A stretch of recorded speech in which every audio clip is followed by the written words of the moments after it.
So hello everyone, in this video we are going to discuss about TY BAF semester 5 2022 question paper for financial accounting, that is FA5. Okay, so question paper का analysis करेंगे ताकि कौन सा chapter important है वो आपको समझ में आ सके एंड अकॉर्डिंगली आप लोग अपना पढ़ाई कर सको. ओके, आई नो कि बहुत कम समय बचा है एग्जाम में, बट थोड़ा सा स्ट्रेटेजिकली सोचोगे और वो क्वेश्चन के ऊपर ज्यादा फोकस करोगे, so it will help you in exam. ठीक है, so let's see. As usual we all know question number 1 आता है for multiple choice question, MCQ objective type question आते हैं.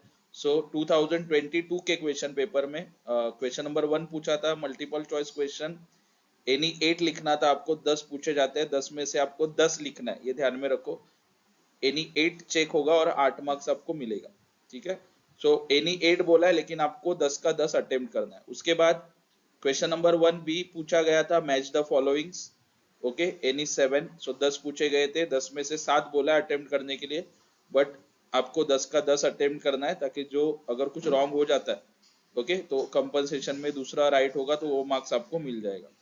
ओके, सो ये आपको ध्यान में रखना है. Okay, question number 1 and A and B objective. So ये 15 मार्क्स का ऑब्जेक्टिव है और पासिंग के लिए ध्यान में रखो 15 में से आपको 10 मार्क्स तो मिलना ही चाहिए. उसके बाद क्वेश्चन नंबर 2A में क्या पूछा था आपको, एब्जॉर्प्शन. ओके, आप सबको पता होगा अमालगमेशन एंड एब्जॉर्प्शन नाम का चैप्टर है. सो एब्जॉर्प्शन का क्वेश्चन पूछा गया था फॉर 15 मार्क्स. और एब्जॉर्प्शन आपको पता होगा अच्छे से, एक कंपनी, एग्जिस्टिंग कंपनी दूसरे कंपनी को एब्जॉर्ब करता है, that is called as absorption. और एब्जॉर्प्शन में क्या पूछा था, PC, that is calculation of purchase consideration, जो एक परचेसिंग कंपनी वेंडर कंपनी को पे करता है. उसके बाद लेजर बनाने के लिए बोला था फॉर वेंडर कंपनी. उसके बाद जर्नल एंट्रीज बोला था इन the books of purchasing company.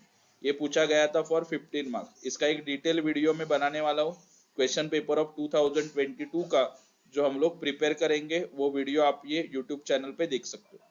उसके बाद उसको और में क्या पूछा था, again amalgamation chapter, question number 2B, लेकिन यहाँ पे पूछा था अमालगमेशन का क्वेश्चन. अमालगमेशन का मतलब होता है जब जहां पे दो पुराना कंपनी ओके वो उनका बिजनेस बंद हो जाता है और वो नया कंपनी फॉर्म करते हैं. सपोज ए लिमिटेड और बी लिमिटेड, इनका फॉर्म हो जाता है सी लिमिटेड, नया company. So that is called as amalgamation. Again 15 marks का था क्वेश्चन. सो इसमें भी पूछा था purchase consideration, journal entries in the books of purchasing company and balance sheet of purchasing company after amalgamation. तो ये थोड़ा सा अगर आप ध्यान दोगे, ये पूछा जाता है journal entries in the books of purchasing company. 90% या फिर मैं बोलूंगा 95% टाइम्स यही पूछा गया है. तो इसका जरा ज्यादा प्रैक्टिस करो, journal entries in the books of purchasing company. और इजी एंट्रीज है वो आप लोग पास कर सकते हो, बिजनेस टेकन ओवर, उसके बाद एसेट्स एंड लाइबिलिटीज ट्रांसफर, उसके बाद पीसी डिस्चार्ज का एंट्री आता है, डिबेंचर होगा तो उसको कन्वर्ट करने का एंट्री आता है. ठीक है, उसके बाद स्टैट्यूटरी रिजर्व मेंटेन करने का एंट्री आता है. अगर आपने चैप्टर पढ़ा होगा ध्यान से तो मैं क्या बोल रहा हूँ, मेरा लैंग्वेज आपको समझ में आ रहा होगा. ठीक है, सो ये सब आपको प्रिपेयर करना है. ये जर्नल एंट्री के ऊपर थोड़ा ज्यादा फोकस कर देना. ठीक है, एंड बैलेंस शीट, ये पूछे जाने वाले क्वेश्चन है हर बार.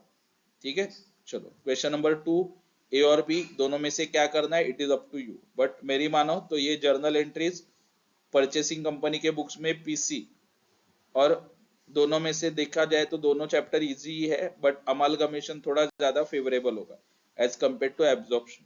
ठीक है, चलो आगे बढ़ते हैं. After all it's your choice, आपको क्या अटेम्प्ट करना है.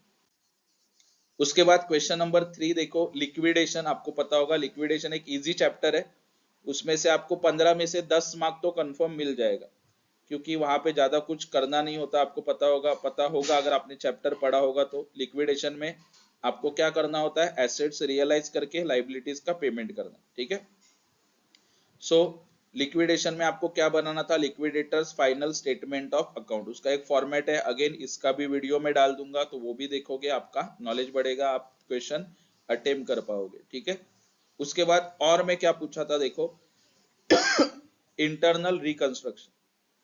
इंटरनल रिकंस्ट्रक्शन का वीडियो ऑलरेडी यूट्यूब पे डाला हुआ है मैंने. इसका इंट्रोडक्शन और एक क्वेश्चन सॉल्व करके डाला है, वो थोड़ा देखोगे आपको हेल्प होगा.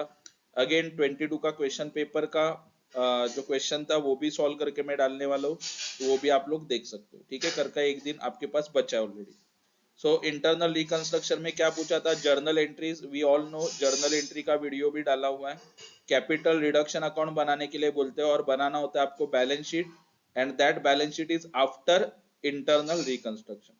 तो ये तीन चीजें आपको प्रिपेयर करनी है, ठीक है, फॉर 15 मार्क्स। सो दोनों में से आपको जो इजी लगता है क्वेश्चन या फिर एग्जाम में जो आएगा वो आप अटेम्प्ट कर सकते हो। दोनों में से एक ही अटेम्प्ट करना, दोनों भी करोगे तो मतलब नहीं है।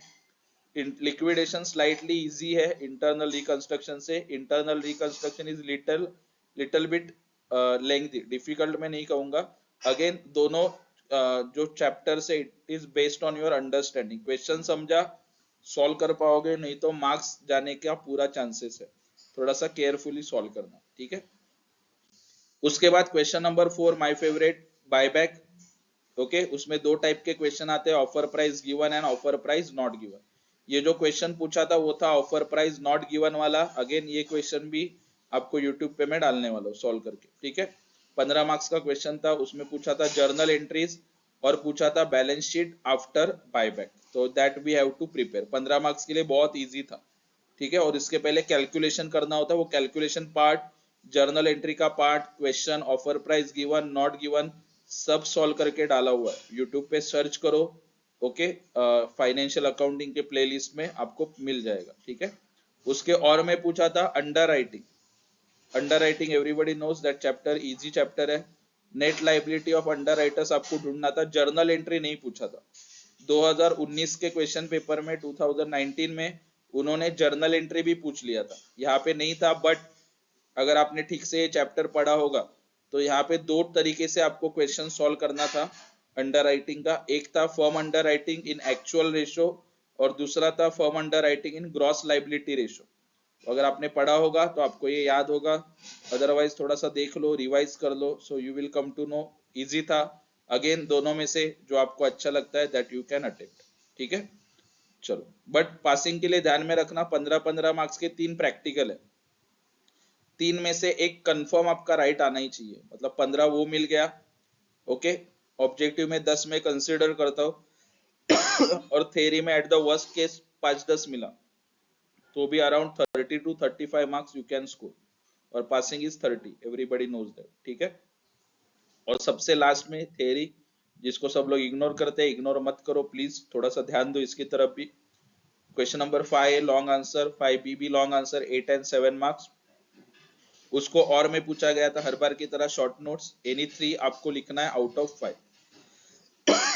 So like it is my always my suggestion कि आप शॉर्ट नोट्स अटेम्प्ट करो, बिकॉज यहाँ पे इंटरनल ऑप्शन है 5 में से 3, लेकिन लॉन्ग आंसर आपको 100% करना ही पड़ेगा, देयर इज नो चॉइस, ठीक है। so, जो भी अटेम्प्ट करोगे it is up to you. So ये मैंने आपको सब डिटेल में बता दिया, क्वेश्चन पेपर एनालिसिस ऑफ 2022, इस हिसाब से आपको पढ़ाई करना है। 23 के पेपर में भी सेम पैटर्न फॉलो होने वाला है। तो क्या पढ़ना है क्या नहीं पढ़ना है that is important, because hard work करके कुछ मतलब नहीं है। Smart work is also equally important और more important I can say.